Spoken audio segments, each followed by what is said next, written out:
मांगे उत्तर में हम बात करने जा रहे हैं इंडिया गठबंधन की। और इंडिया गठबंधन में बात होगी खासकर कांग्रेस और समाजवादी पार्टी की, आरएलडी को भी जोड़ लेंगे। सबसे बड़ी बात है कि सीट शेयरिंग की जो कहानी है उसमें कौन देगा कुर्बानी। ये आप जो पीछे आपने पढ़ी लिया होगा, सीट शेयरिंग की कहानी कौन देगा कुर्बानी, जो आज का मुद्दा है यूपी मांगे उत्तर में। उम्मीद थी कि आज यूपी में इंडिया गठबंधन की तस्वीर साफ हो जाएगी, लेकिन सपा कांग्रेस की बैठक के बाद भी हालात वही ढाक के तीन पात। सपा और कांग्रेस के नेताओं के बीच सीट शेयरिंग पर तो मीटिंग हुई, लेकिन बेनतीजा रही। अब बैठक 2 दिन बाद यानी 12 जनवरी को फिर होगी। दरअसल कांग्रेस के नेता बीते 2 दिन से लगातार क्षेत्रीय दलों के साथ सीटों के फॉर्मूले को लेकर बैठक कर रहे हैं। 7 जनवरी को कांग्रेस ने आरजेडी के साथ बैठक की थी। 8 जनवरी को दिल्ली और पंजाब में सीटों को लेकर आम आदमी पार्टी के साथ बैठक की। 9 जनवरी यानी आज पहले एनसीपी और शिवसेना के साथ महाराष्ट्र पर चर्चा हुई। उसके बाद शाम में सपा के नेता रामगोपाल यादव और जावेद अली कांग्रेस नेताओं के साथ बैठक करने के लिए पहुंचे। करीब 1 घंटे से भी ज्यादा बैठक चली। बैठक के बाद समाजवादी पार्टी के नेता रामगोपाल यादव ने कहा कि आज कुछ बैठक में नहीं हुआ है, यानी बेनतीजा। 12 जनवरी को फिर से बैठक होगी। बैठकों के दौर के बीच एक खबर यह भी निकल कर आ रही है कि यूपी में सपा 65 सीटों पर चुनाव लड़ना चाहती है और 15 सीटों गठबंधन के लिए देना चाहती है। यानी आप आरएलडी को जोड़ लीजिए, आप कांग्रेस वाले ले लीजिए, 15 सीटें से। हालांकि सपा के इस प्रस्ताव को कांग्रेस और रालोद दोनों ने खारिज कर दिया है, क्योंकि रालोद करीब 10 से 12 सीटों पर चुनाव लड़ना चाहती है, तो वहीं कांग्रेस भी करीब 20 सीटें चाहती है। ऐसे में यूपी में सीटों पर सिर्फ उठबल चल रहा है। तो सवाल तमाम है जिन पर आज चर्चा करेंगे, लेकिन उससे पहले रिपोर्ट दिखाते हैं कि जो सीट शेयरिंग को लेकर जो बैठक हुई, वो बैठक कुछ बात नहीं बन पाई। 12 तारीख का इंतजार करिएगा। उधर बीजेपी अपनी तैयारी में लग गई है, हर दल अपनी रणनीति बना रहा है, लेकिन इंडिया गठबंधन में अभी सिर्फ सीट शेयरिंग को लेकर ही विवाद चल रहा है। एक रिपोर्ट, फिर चर्चा करेंगे।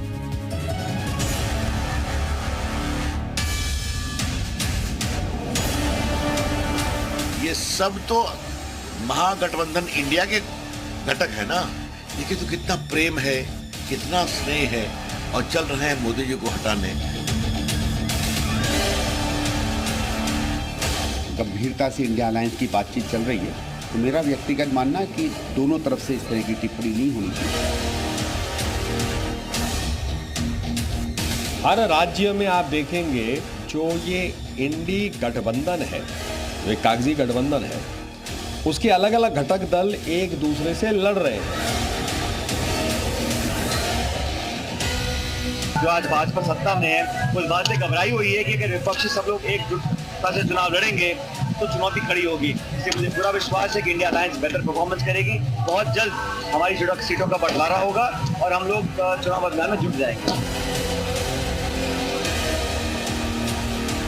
क्योंकि ये न्याय यात्रा है, इंडी गठबंधन के नेता एक दूसरे को भद्दी भद्दी गालियां दे रहे हैं, तो कम से कम राहुल गांधी इन लोगों को जोड़ ले। बाकी जनता जुड़ेगी नहीं जुड़ेगी वो एक अलग विषय है। हाँ, पर क्योंकि ये न्याय यात्रा है, हम ज़्यादा से ज़्यादा सीट जीत करके 2024 लोकसभा चुनाव में भाजपा की विजय सुनिश्चित करेंगे।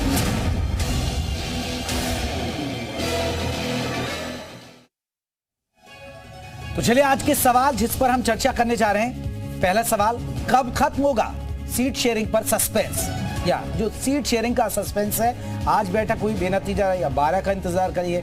12 क्या होगा, लग रहा है कि हो पाएगा नहीं हो पाएगा, एक बड़ा सवाल। सपा कांग्रेस में कौन देगा सीटों की कुर्बानी, सपा या कांग्रेस? यहाँ कौन झुकेगा? मध्य प्रदेश में आपने देखा होगा क्या हुआ था, सपा को सीट ही नहीं दी कांग्रेस। अब यहाँ कौन कुर्बानी देगा, ये एक बहुत बड़ा सवाल है। यूपी में सीट शेयरिंग पर बात बनेगी या बिगड़ेगी? यूपी में बात बनेगी या बिगड़ेगी सपा और कांग्रेस के बीच? क्योंकि बीएसपी के भी एंट्री होने की चांसेस हैं। ऐसे में कहीं कांग्रेस बीएसपी के साथ तो ना आ जाए, ये बहुत बड़ा सवाल है। क्या बीएसपी संग भी गठबंधन के विकल्प तलाश रही है कांग्रेस? क्योंकि एक धुरा ऐसा है कांग्रेस के अंदर, एक ऐसा धड़ा है जो चाहता है कि बीएसपी के संग गठबंधन कर लिया जाए, तो ज्यादा दबाव में नहीं आना पड़ेगा फिर सपा के में। तो इन्हीं तमाम सवालों पर हम चर्चा करेंगे। हमारे साथ आपको बता दें हमारे कई खास मेहमान रहेंगे, उन मेहमानों को मैं परिचय कराऊंगा, लेकिन जल्दी से हम जो आज गठबंधन हुई की बैठक हुई जो बेनतीजा रही उस पर ज्यादा अपडेट के साथ हमारे साथ सैयद मुबाशिर हमारे साथ दिल्ली से हमारे सहयोगी जुड़ गए। सैयद, क्या कुछ अपडेट है इस बैठक के बारे में? सपा और कांग्रेस की बैठक हुई यूपी में सीट बंटवारे को लेकर, लेकिन खबरें हैं कि बेनतीजा रही।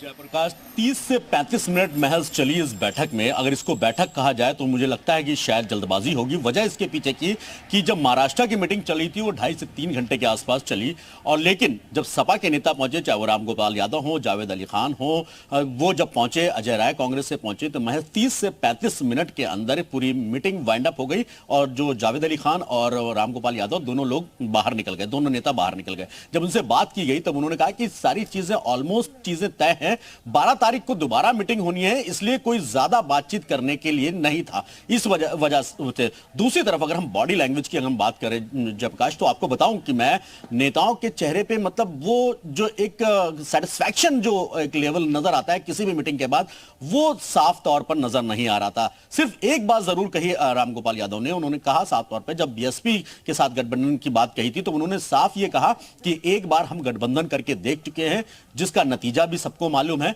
लेकिन आगे किस तरीके की चीजें होंगी उस पर कुछ भी कहना थोड़ा जल्दबाजी होगी। तो ये कहा जा सकता है जरूर कि 30 से 35 मिनट में कितनी मीटिंग, जल्दी से बताइएगा कि वजह क्या रही है, क्या पेच क्या फंस रहा है यहाँ? देखिए, सबसे अहम वजह यह मानी जा रही है कि अखिलेश यादव इस वक्त 60 से 65 सीटों पर लड़ने चाहते हैं। कांग्रेस पूरी तरीके से करीब 15 से 20 सीटों पर जाती है, आरएलडी भी 8 से 10 सीटों पर जाना चाहती है। उसके बाद जो है ये जो सीट का जो शेयरिंग है उसमें कहीं ना कहीं पेच जरूर है। यानी ये कहा जाए कि जब बड़े नेता बैठेंगे तभी कुछ हल निकल पाएगा, उससे पहले दूसरे नेताओं से शायद ये हल ना निकल पाए। जिस तरीके से मीटिंग का आज आगाज हुआ, उसके बाद उसका जो मीटिंग खत्म हुई, उन सब चीजों पर यही एक निष्कर्ष निकलकर जो सामने आ रहा है, फिलहाल वही नजर आ रहा है। लेकिन सबसे अहम चीज यही है कि 30 से 35 मिनट महज चली इस मीटिंग में जब रामगोपाल यादव और जावेद अली खान बाहर निकले हैं तो मीडिया से भी बहुत ज्यादा बात नहीं की। हालांकि जब उनसे पूछा गया कि क्या कुछ रहा, कितनी सीटों पर बात हुई, कह रहे अभी 12 तारीख को दोबारा मीटिंग होगी, इसलिए इस पर कोई ज्यादा चर्चा नहीं हो पाई है फिलहाल।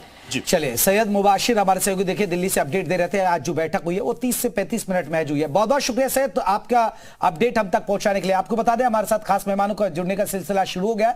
अवनीश त्यागी रहेंगे, प्रवक्ता बीजेपी के, जैसे ही जुड़ेंगे चर्चा में शामिल करेंगे। मेजर आशीष चतुर्वेदी हमारे साथ जुड़ गए समाजवादी पार्टी की तरफ से। मेजर साहब बहुत बहुत स्वागत है। अनु पासवान है, प्रवक्ता है कांग्रेस की। अनु जी आपका बहुत बहुत स्वागत है। डॉक्टर संदीप श्रीवास्तव राजनीतिक विश्लेषक, वो भी हमारे साथ जुड़ गए। आप तीनों मेहमानों का बहुत बहुत स्वागत है। चलिए चर्चा की शुरुआत हम सबसे पहले अनु पासवान जी आपसे करना चाहेंगे, क्योंकि कांग्रेस के लिए यहां अब दबाव की स्थिति है।